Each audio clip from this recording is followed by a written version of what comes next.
आजिर रेसिपीटी आपण मैंने हुए तो मार्केट रू किणुथिबे केबे भी बनाउ नथिबे किंतु जदि आपण चाहेबे याकू बहुत कम खर्च रे बहुत कम परिश्रम रे मात्र दुईटी जिनस रे बनै पारिबे बिना कलर एसेंस किंबा प्रिजर्वेटिव रे आ 15-20 दिन पर्यंत फ्रिज रे स्टोर भी कर पारिबे। आज मु आपण मन सहित मिल्क मेड बा कंडेंस मिल्क बा मिठाई मेड जो भी ना आपण जानिथिबे सेटा बनेबा रेसिपी शेयर करिबे। बनेबा बहुत सहज, वीडियोटी को पूरा देखिबा को अनुरोध रहला। नमस्कार, मु अपू कुकुतपुड़िया चैनल आपण समस्त को बहुत बहुत स्वागत। चलते स्टार्ट करवा आज रेसिपी। प्रथम गोटे मोटा आउ टिके बड़ साइज कड़े रे नहीं जावा आधा लिटर फुल क्रीम क्षीर जो थी कि बेसी भल बन थाए ना जेकोसी क्षीर आप बन पारे। खाली ध्यान रखिए क्षीर बेसी पतला है ना कंचा क्षीर थी सीझा क्षीर नेबेनि जो थी कि सर बाहर करा क्षीर को लो फ्लेम रे रखिबा आउ देदेबा 200 ग्राम चीनी मेजरिंग कप रे मापिले गोटे कप हेबो। मापिबार सुविधा नथिले कप नथिले आपण कोन करिवे आधा लिटर क्षीर को गोटे गिन्नारे किंबा ग्लास रे मापी नेबे जेतिकी हेबो तार अधा जाय चीनी नेबे माने 250 ml क्षीर मापरे जेतिकी हेबो 200 ग्राम चीनी मापरे सेतिकी हेबो।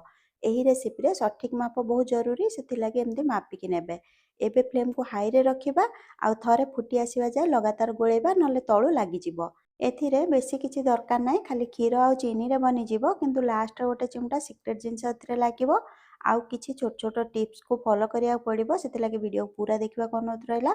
आ वीडियो भल लागिले लाइक शेयर और सब्सक्राइब करिया भूलिबेनी। फेसबुक रे देखतले फॉलो निश्चय करिवे।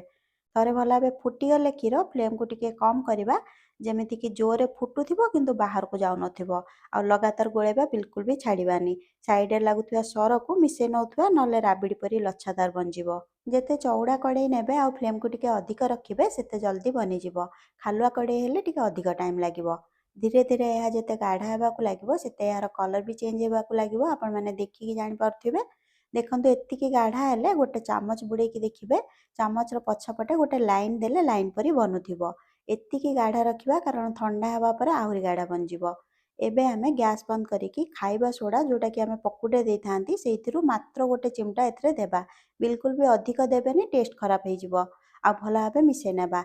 देखिए सांगे सांगे टिके गाढ़ा हो जिवो। यह सहित चीनी आउ क्षीर एकाठी फुटेइथिले तार जो गोटे स्मेल थाए टिके अलग प्रकार सेटा भी आउ रहिबनी। पूरा ठंडा हेबा जाए भल भाबे याकू मिक्स करिबा नले ऊपर सर परिका पड़ी जिवो। जदि केबे सर पड़ी जाए एथिरे किंबा चीनी रो दाना परी बनी जाए कहीं अधिक चीनी दिया जाए सेति लागि बेले बेले जदि आपण अधिक फुटे देथिबे ताहले भी दाना दाना परिका बनी जाए।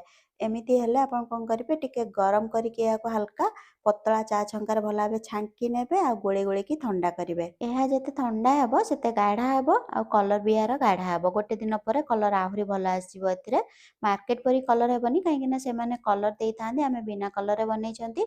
15-20 दिन पर्यंत फ्रिज रे रखि पारिबे सफा काच जार रे भरिकी। रेसिपी विषय रे निजर मतामत देबा सहित लाइक शेयर करिया भूलिबेनी। पुଣି ଦେଖା ହବ ଆଉ ଗୋଟେ ନୂଆ ରେସିପି ରେ। ସେ ପର୍ଯ୍ୟନ୍ତ ଖୁସି ରୁହନ୍ତୁ, हेल्दी ରୁହନ୍ତୁ ଆଉ सेफ ରୁହନ୍ତୁ।